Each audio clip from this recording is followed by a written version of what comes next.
In a few weeks from now, Saudi Arabia will be opening its first alcohol shop. Riyadh will see legal liquor sales after 7 decades. Saudi Arabia is set to open its first alcohol shop. Alcohol, as is well known, is forbidden in Islam. But nearly every Muslim country has found ways and means to enable non-Muslims to drink and perhaps looked the other way if Muslims broke their law. سعودی عرب میں سفارتکاروں کے لیے پہلی بار alcohol store کھولنے کی تیاری. دہائیوں کے بعد سعودی عرب میں شراب کی دکان کھولنے کا منصوبہ تیار. سعودی حکام کا کہنا ہے کہ وہ ریاض میں شراب کی ایک دکان کھولنے کی تیاری کر رہے ہیں جہاں غیر مسلموں کے لیے شراب فروخت کی جائے گی. عالم عرب کے بارے میں تو یقین سے کہہ رہا ہوں, احادیث نبویہ سے صاف ظاہر ہے.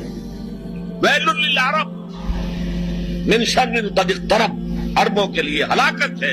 ان کی مادری زبان میں اللہ کا کلام, اور انہوں نے اللہ کے کلام کے پیچھے اپنے آپ کو نہیں لگایا, اسے اپنا امام نہیں بنایا. پڑھتا ہوں تو کہتی ہے یہ خالق کی کتاب ہے, مثل یہودی یہ سعودی بھی عذاب. اس قوم کے بارے میں کیا لکھوں فراز, کعبے کی کمائی سے جو پیتے ہیں شراب. السلام علیکم, کیا حال ہے؟ امید ہے آپ سب بڑے ہوں گے. ایک اور ویڈیو لے کے حاضر ہوں آپ سب کے سامنے, اور آج ہم سب سے بڑی دکھ والی بات پر بات کریں گے, جو کہ سعودی عربیہ نے اب الکوہل لیگل کر دیا ہے سعودی عربیہ میں. جیسے ہمارے نبی صلی اللہ علیہ وسلم نے پریڈکشن کی تھی, انہوں نے بتایا تھا کہ سعودی عربیہ ڈوبنے والا ہے. دھیرے دھیرے یہ لوگ اسی کی طرف بڑھ رہے ہیں. پہلے فحاشی عام ہو گئی, پھر موبائل الاؤ ہو گئے مکہ مدینہ میں, اب الکوہل لیگل ہو گیا ہے. تو اللہ رحم کرے, بتانے ان کے دماغ میں کیا چل رہا ہے. تو زیادہ دیری نہ کرتے ہوئے چلیے اس ویڈیو کو شروع کرتے ہیں, اور اس ویڈیو کو شروع کرنے سے پہلے ہمارے چینل کو سبسکرائب کریں, لائک شیئر اور کمنٹ کریں. چلیے video. In a few weeks from now, Saudi Arabia will be opening its first alcohol shop. Riyadh will see legal liquor sales after 7 decades. Saudi Arabia is set to open its first alcohol shop. Alcohol, as is well known, is forbidden in Islam. But nearly every Muslim country has found ways and means to enable non-Muslims to drink and perhaps looked the other way if Muslims broke their law. سعودی عرب میں سفارتکاروں کے لیے پہلی بار alcohol store کھولنے کی تیاری. دہائیوں کے بعد سعودی عرب میں شراب کی دکان کھولنے کا منصوبہ تیار. سعودی حکام کا کہنا ہے کہ وہ ریاض میں شراب کی ایک دکان کھولنے کی تیاری کر رہے ہیں جہاں غیر مسلموں کے لیے شراب فروخت کی جائے گی. عالم عرب کے بارے میں تو یقین سے کہہ رہا ہوں, احادیث نبویہ سے صاف ظاہر ہے. ویل للعرب من شر قد اقترب, عربوں کے لیے ہلاکت ہے. ان کی مادری زبان میں اللہ کا کلام, اور انہوں نے اللہ کے کلام کے پیچھے اپنے آپ کو نہیں لگایا, اسے اپنا امام نہیں بنایا. پڑھتا ہوں تو کہتی ہے یہ خالق کی کتاب ہے, مثل یہودی یہ سعودی بھی عذاب. اس قوم کے بارے میں کیا لکھوں فراز, کعبے کی کمائی سے جو پیتے ہیں شراب. السلام علیکم دوستو, میرا نام ہے حسیب شفقت اور آپ دیکھ رہے ہیں ہنسی ٹی وی. حدیث مبارکہ میں واضح طور پر آج سے 1400 سال پہلے اللہ کے رسول صلی اللہ علیہ وآلہ وسلم نے قیامت کی چھوٹی مگر اہم ترین نشانیوں کو بیان کرتے ہوئے فرمایا تھا, جس کا مفہوم ہے کہ آج وہ عرب جن کے جسم پر پہننے کے لیے نہ کپڑے ہیں نہ پاؤں کے اندر جوتے, ان پر ایک ایسا وقت آئے گا کہ یہ ایک دوسرے سے بلند ترین اونچی عمارتیں بنانے کے لیے مقابلہ کریں گے. آج بالکل حدیث مبارکہ کے مطابق وہی کچھ ہماری آنکھوں کے سامنے پوری دنیا کی نسلوں, قبیلوں, ملکوں کو چھوڑ کر یہ مقابلے بازی اور ترقی کے نام پر یہود و نصارہ کا کلچر اور اللہ کے حکم کی کھلم کھلا خلاف ورزی یہ عرب آج کے ٹائم میں کر رہے ہیں. چاہے دولت اور ٹیکنالوجی کے معاملے میں امریکہ, چائنا, جاپان پوری دنیا سے آگے ہوں, لیکن آج بھی دنیا کی سب سے اونچی عمارت برج خلیفہ دبئی کے اندر موجود ہے, جو کہ 828 میٹر اونچی ہے. مگر اس کا ریکارڈ توڑنے کے لیے سعودی عربیہ کے شہر جدہ کے اندر جدہ ٹاور کی کنسٹرکشن چل رہی ہے, جو کہ پورے 1 کلومیٹر اونچی دنیا کی سب سے بڑی بلڈنگ ہوگی. رسول اللہ صلی اللہ علیہ وآلہ وسلم کی حدیث مبارکہ کے مطابق اونچی عمارتوں سے مراد یقیناً دنیاوی ترقی کے لیے دین کی تعلیمات کو چھوڑ دینا ہی مراد تھا, کیونکہ آج کے ٹائم کے اندر یہ بلند عمارتیں, انفراسٹرکچر کسی بھی ملک کی ترقی اور یہ بتانے کے لیے کہ یہ ملک کتنا ماڈرن اور ایڈوانس ہے انتہائی ضروری ہیں. ورنہ آج کے ٹائم کے اندر آپ سعودی عربیہ اور دبئی کے یا UAE کے اندر سے بلند ترین عمارتوں کو, انفراسٹرکچر کو نکال دیں تو باقی صرف خشک صحرائی باقی رہ جاتا ہے. دیکھیں دنیاوی ترقی کوئی بری بات نہیں ہے، لیکن اس کی خاطر اپنے دین کو، قرآن کو پیٹھ کے پیچھے ڈال دینا یہ انتہائی خطرناک معاملہ ہے، جس کی پیشن گوئی رسول اللہ صلی اللہ علیہ وسلم نے آج سے 1400 سال پہلے کی تھی۔ ٹھیک اسی طرح سے آج سعودی عربیہ کے اندر محمد بن سلمان ویژن 2030 کے تحت اس مقدس سرزمین کو اتنا ویسٹرن یا مغرب کے کلچر کی طرز پر بدل چکا ہے جس کا آپ تصور بھی نہیں کر سکتے۔ اللہ کے ہر اس واضح حکم کے خلاف جا کر جو کہ قرآن و حدیث کے اندر موجود ہے، پھر چاہے وہ میوزیکل کنسرٹ ہوں، cinemas, fashion shows, vulgar beaches, جوا خانے اور اب شراب خانے بھی۔ جی ہاں، سعودی عربیہ کے اندر باقاعدہ 70 سال کے بعد ایک شراب خانہ کھولنے کی باقاعدہ اجازت دے دی گئی ہے۔ استغفر اللہ، وہ شراب جسے اسلام کے اندر باقاعدہ حرام قرار دیا گیا اور اسے ام الخبائث یعنی برائیوں کی جڑ کہا گیا ہے، اس برائی کو باقاعدہ طور پر اس مقدس سرزمین پر قانونی حیثیت ملنے والی ہے، جسے ویسے تو فورن ڈپلومیٹس یا بیرونی ملکوں کے سفیروں کے نام پر کھولا جا رہا ہے، لیکن حقیقت کے اندر یہ سعودی شہزادوں کی عیاشی کا سامان ہے، جس کے لیے انہیں پہلے ویسٹ یا دوسرے عرب ملکوں کے اندر جانا پڑتا تھا، جو کہ کافی مہنگا اور ٹائم کنزیومنگ تھا، لیکن اب یہ سب کچھ ان کے گھر کی دہلیز پر دستیاب ہوگا، اور وہ بھی جتنا یہ چاہیں۔ اور ہم سبھی لوگ جانتے ہیں کہ آہستہ آہستہ یہ عام پبلک تک بھی پہنچ جائے گا، کیونکہ شیطان کی یہ فطرت ہے کہ جب بھی وہ انسان سے کوئی بڑا گناہ کروانا چاہتا ہے یا پھر اسے گمراہ کرنا چاہتا ہے تو آہستہ آہستہ سے اس گناہ کی طرف چھوٹے چھوٹے گناہ کروا کر اس کو مائل کرواتا ہے۔ سعودی حکمران اپنی عیاشیوں اور ماڈرنزم کے چکر کے اندر اور ویسٹ کو خوش کرنے کے لیے کہ وہ اس ملک کے اندر آ کر UAE کی طرح ٹورزم کو بڑھا سکیں، مذہب اسلام اور اس کی تعلیمات کی توہین کر رہے ہیں۔ جنہیں پوری دنیا کا رول ماڈل ہونا چاہیے تھا، وہ باقاعدہ شیطان کے رستے پر چل کر سنگین سے سنگین گمراہیوں کے اندر مسلسل گرتے جا رہے ہیں، اور یہ کسی بھی سلطنت کے زوال کی نشانی ہوتی ہے، کیونکہ آپ تاریخ اٹھا کر دیکھ لیں تو ہر بڑی سلطنت کا زوال بالکل ایسے ہی ہوا تھا کہ اس اتنی بڑی سلطنت کے حکمران اپنی عیاشیوں اور عیش و عشرت کے اندر پڑھ کر باقی ہر چیز سے غافل ہو گئے۔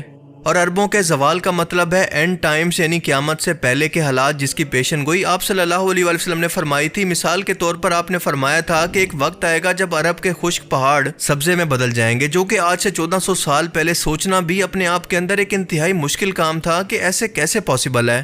لیکن آج سے 1400 سال کے بعد ہم پہلی وہ نسل ہیں جو کہ اس پیشن گوئی کو پورا ہوتے ہوئے اپنی آنکھوں سے دیکھ رہے ہیں، کیونکہ مکہ کے آس پاس موجود ایون کے حرم کعبہ کے پاس موجود ہزاروں سالوں سے خشک پہاڑ بارشوں کی وجہ سے بالکل سرسبز ہو چکے ہیں، جیسا کہ آپ نے فرمایا تھا۔ آپ نے مزید فرمایا تھا کہ عربوں کے لیے ہلاکت ہے، کیونکہ یہ بھی آخری وقتوں کے اندر گمراہی کے اندر پڑ جائیں گے، اور دنیا کے مال و دولت یا اس مال و دولت کو کمانے کی ہوس ان کو بھی تباہ کر دے گی۔ شیطان نے آخرکار آہستہ آہستہ سے انہیں یہاں پر پہنچا دیا ہے، جیسے دنیا کی ہر قوم کو گمراہ کرنے سے پہلے آہستہ آہستہ سے شیطان نے ان کی ذہن سازی نئی نئی بدعات اور گمراہی کے ذریعے کی، اور آخرکار انہیں کفر تک لے گیا، یہاں تک کہ ان پر اللہ کا عذاب نازل ہوا۔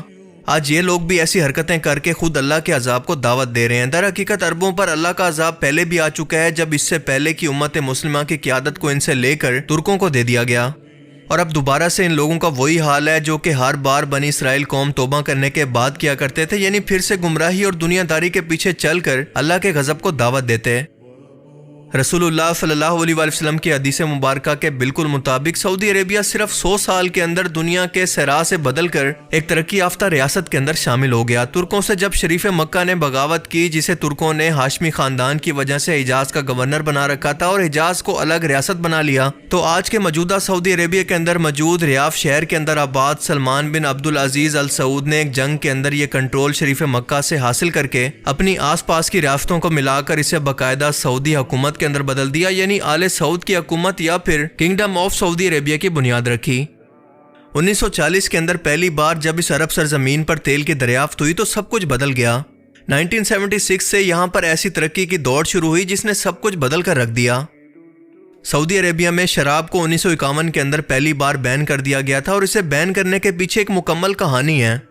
دراصل معاملہ یہ ہے کہ آل سعود کے ایک بیٹے جس کا نام تھا پرنس مشاب ال سعود، اور یہ صرف 19 سال کا تھا، برٹش فورن ڈپلومیٹس کی پارٹی کے اندر یہ نشے کے اندر دھت موجود تھا۔ اس کے سامنے ایک برٹش وائس کونسلر بھی موجود تھا۔ جب اس نے برٹش ڈپلومیٹ سے مزید شراب مانگی، جب اس برٹش ڈپلومیٹ نے مزید شراب دینے سے انکار کیا کہ آپ تو پہلے ہی نشے کے اندر ہیں، تو غصے کے اندر آ کر اس شہزادے نے اپنی گن نکالی اور اس پر گولیوں کی بوچھاڑ کر دی۔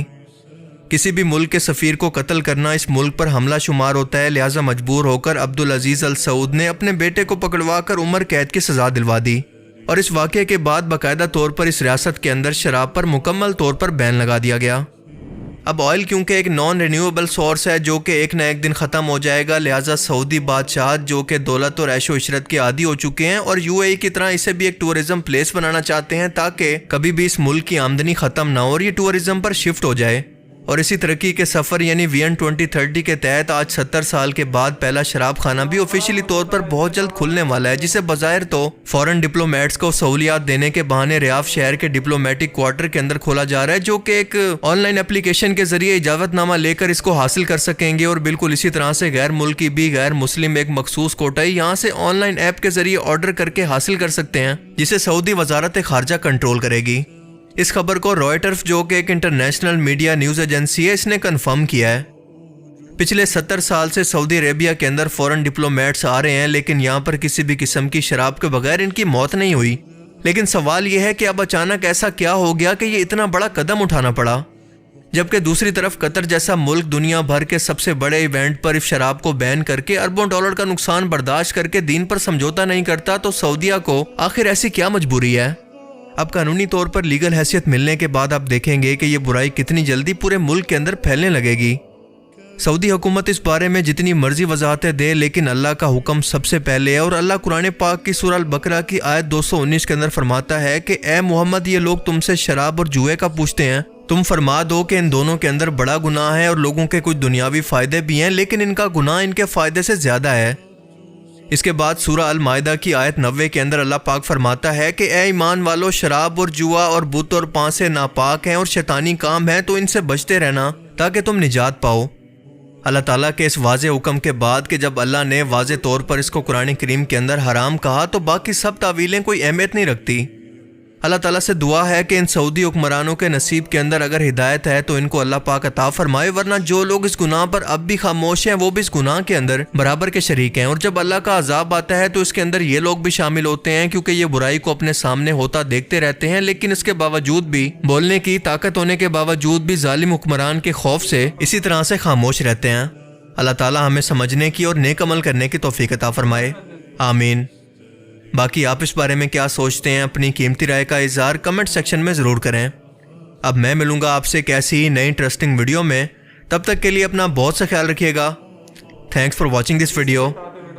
اللہ حافظ۔ امید ہے آپ لوگوں کو ویڈیو پسند آئی ہوگی، اور جیسے انہوں نے قدم اٹھایا ہے، جب میرے نبی صلی اللہ علیہ وسلم نے فرمایا ہے کہ ہر حکومت کا انت جو ہے وہ اسی طرح ہوا ہے، وہ پہلے غفلتوں میں شامل ہوئے، پھر دھیرے دھیرے اللہ نے ان کو پورا نیست و سعودی عربیہ کا بھی یہ حال ہوگا مدینہ کے سوا، وہ بھی لوگ ڈوبیں گے۔ اگر اللہ نے اگر اللہ ہدایت دے ان کو تو ٹھیک ہے، نہیں تو ان کی بھی ہلاکت آنے والی ہے۔ اللہ ان کو ہدایت دے اور ہمیں بھی اپنے دین پہ چلنے اور سمجھنے کی توفیق عطا فرمائے۔ امید آپ لوگوں کو ویڈیو پسند آیا ہوگا، کمنٹ میں لکھ دیجیے، اور ویڈیو کی اوریجنل لنک نیچے ڈسکرپشن ہے۔ نیکسٹ ویڈیو تو ویٹ کریں، تب تک کے لیے خدا حافظ۔